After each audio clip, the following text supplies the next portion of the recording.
Hi there, and welcome to Lesson 5 on chemical formulas. If you could take a minute and pause the video and fill in your terms to know on pages 3 and 4 of your booklet. Today we're going to fill in chemical symbol and chemical formula. So pause the video, fill it in now, and unpause the video when you're done filling it in.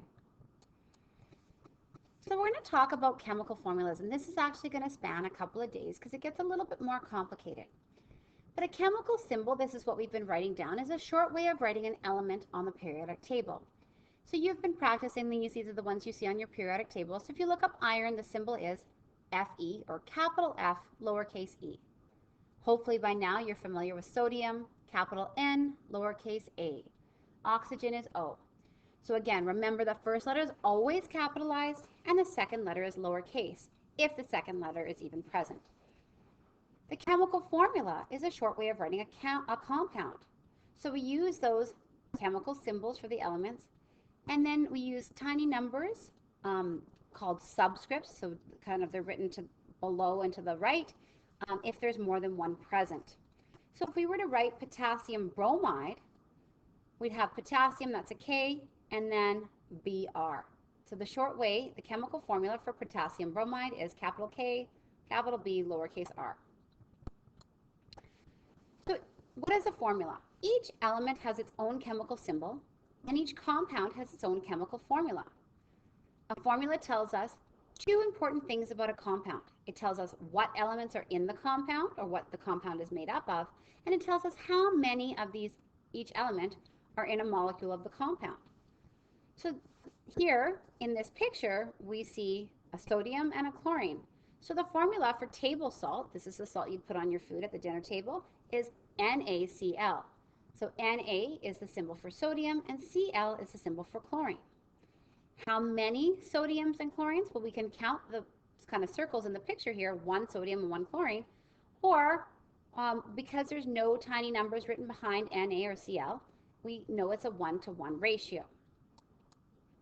So one molecule of NaCl has a total of 2 atoms. One of the atoms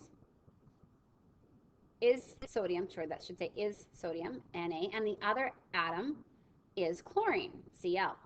So sometimes the symbol has a small number, and this is called a subscript written next to it. The number tells us the number of atoms there are of that element. So the formula for water is H2O. So in this picture, we look and see we have one big oxygen and 2 smaller hydrogen molecules. So H, and there's 2 of them. That's what that tiny 2 behind H is, and oxygen. There's no tiny number behind oxygen, so we assume that that means there's 1 oxygen. So H is the symbol for hydrogen, O is the symbol for oxygen. The H2 means that there's 2 atoms of hydrogen, and just the O, again, you could put a tiny one behind the O, but it's kind of like chemists are lazy, like mathematicians. When we do an exponent, we don't write x to the 1, right? So if you just see the symbol, that means there's 1 atom of that element. So this O just means there's 1 atom of oxygen. One molecule of H2O then has a total of 3 atoms. 2 of the atoms are hydrogen and 1 atom is oxygen. The formula for the compound is always the same. A change in the formula means that a new substance was formed. Okay, so here's some common molecules. The formula HGO is mercury 2 oxide. So we look at the formula, we see there's an Hg. If we match that up to our periodic table, we see that Hg is mercury. We look at the formula, there's an O, that's oxygen.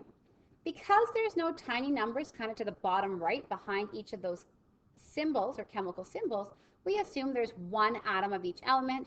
So there's 1 atom of mercury, 1 atom of oxygen, so there's 2 atoms in total. KCl, potassium chloride. So every time there's a new capital letter in the chemical formula, that's a new element. So this is another reason why it's really important to do our best to use capital letters in the symbols where capitals are required, and lowercase when they're lowercase. So K stands for potassium, Cl stands for chlorine, and we change that ending to IDE when it's in a compound, and you'll learn more about that in grade 10 science. So for the KCl, there's 1, because there's no numbers, we assume there's 1 potassium and 1 chlorine. So 1 potassium, 1 chlorine. If there's 1 potassium and 1 chlorine, 1 plus 1 is 2 atoms in total. NaOH is called sodium hydroxide. So Na is sodium, a capital O means oxygen, and a capital H means we have hydrogen.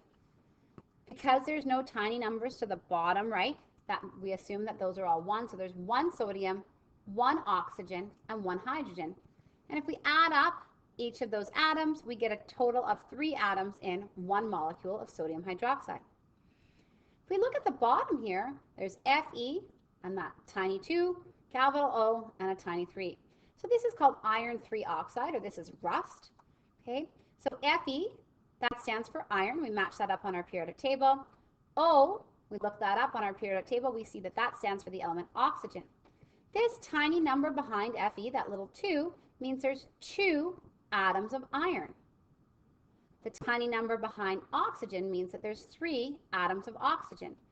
So in 1 molecule of iron 3 oxide, or 1 molecule of rust, we have 3 oxygens, 2 irons, and that should actually read a total of 5. I wonder if I can, let me use my pen here.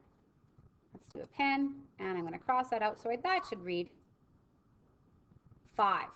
That's not a very good 5, but I'm having trouble here. That should read 5. Some more common molecules. H2SO4, this is hydrogen sulfate.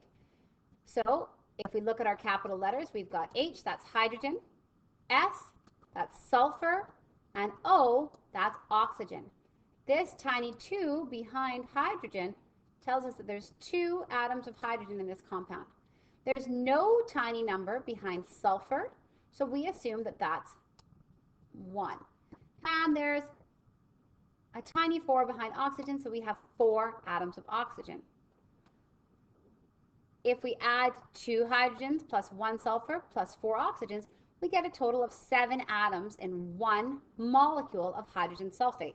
Another name for hydrogen sulfate is sulfuric acid.